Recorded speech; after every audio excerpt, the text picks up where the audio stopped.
Good morning. My name is David, and I am the father of two autistic boys.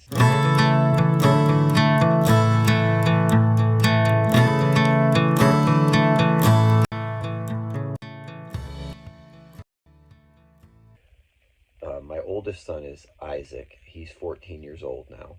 And Isaac was diagnosed autistic when he was about 3 years old, maybe 2.5, 3 years old, somewhere around there.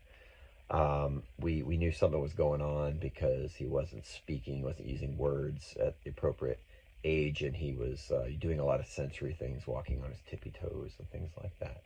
So we knew something was going on there. My other son, Josiah, he was diagnosed a little bit younger because we were already in a program with Vanderbilt, and Josiah uh, Josiah is nonverbal. He does not speak to this day. He's 12 years old now. He uses an iPad to communicate when he has desires for things. He can select pictures on his iPad, and he's really good at getting his thoughts across to us, and or getting at least his communicating his desires to us. Isaac is verbal, but he is a real quirky guy, really awesome, just a lot of fun.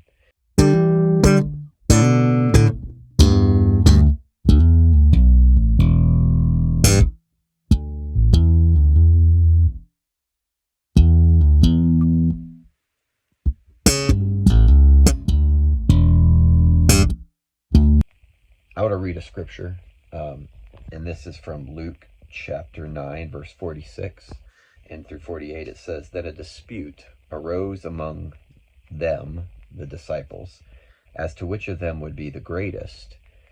And Jesus, perceiving the thought of their heart, took a child and set him by him, and then said to them, whoever receives this little child in my name receives me. And whoever receives me receives him who sent me. For he who is least among you all will be great.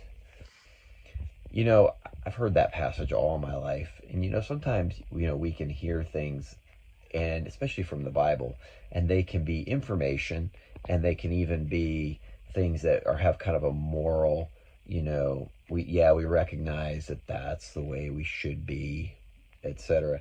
But then there comes a point when scriptures that are information can become revelation in our lives. And that's really been my experience with being a father of two autistic boys. Um, my son, Josiah, requires so much service. He has to have help with everything. Has to be, he fed, made sure he's cleaned, help him use the bathroom, help him clean up.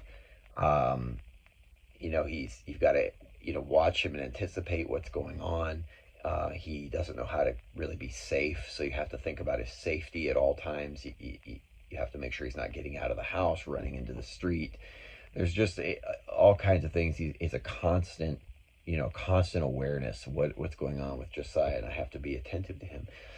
And what I found, what was interesting, and it really came to my attention after a conversation I had with a friend, in which my friend had pointed out to me that it's not the people that serve us that actually are the people that we value, but it's the people that we serve. Those are the people that we value. And I got to thinking about that and how true that is. I am probably the most happy when I am engrossed in serving my kids in some way. And that and I believe it's because I spent so much of my life worrying about my own calling and what I was going to do, and so self consumed. I was very, very self consumed as a young man. And when when God gave me two autistic boys, and particularly my second one, who has the more severe needs, uh, I I found that there is a joy in serving Him, and just for kind of forgetting about myself. Like now, when I think about I got to do something great for God, like I find that funny, amusing, really, because what greatness really is greatness is that child. Jesus said that if you receive this child, you're receiving me. How often are we looking for Jesus to show up in our life when Jesus is right there in front of us and he's inside that person that we're serving? He is that,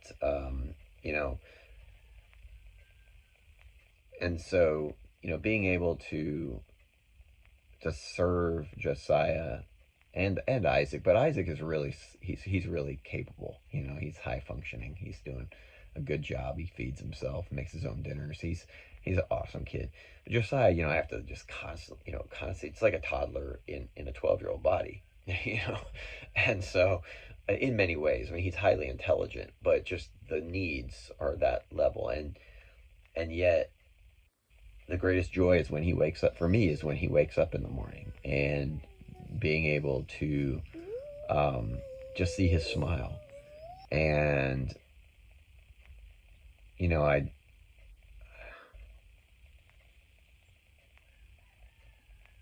I love being able to have that connection with him, and it's just sets me free because I'm getting to serve, which is without expectation. I think that's really the key. I don't expect anything in return. I really feel like autism for me was a gift from God, and I know that sounds really, really wrong to some people, but it really was for me a, a a medicine that healed me, that healed my soul, to be able to serve someone who needed me. I think that's really what it is, and I'm not meaning to make light of. I would take it away from them to make their lives easier. I would fix whatever was making life difficult for my kids if I could. But I think that having the demand on me to serve them is what has set me free from myself, from my self-absorbed, constantly worried about my own happiness and my own significance. And that's a blessing. So good to be set free from ourselves. For he who is least among you will be great. And so, greatness, where does that come from? It really comes from becoming less, becoming less important, less self-absorbed, less concerned with our own significance. And when we receive a child, when that child becomes what's important, we're receiving Jesus, and then we're receiving the Father in Jesus. Hi. How you liking the snow? Good.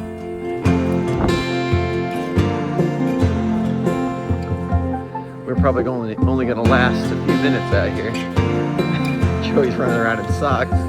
I'm wearing slippers. And I believe in a God who loves me well, better than I can love myself.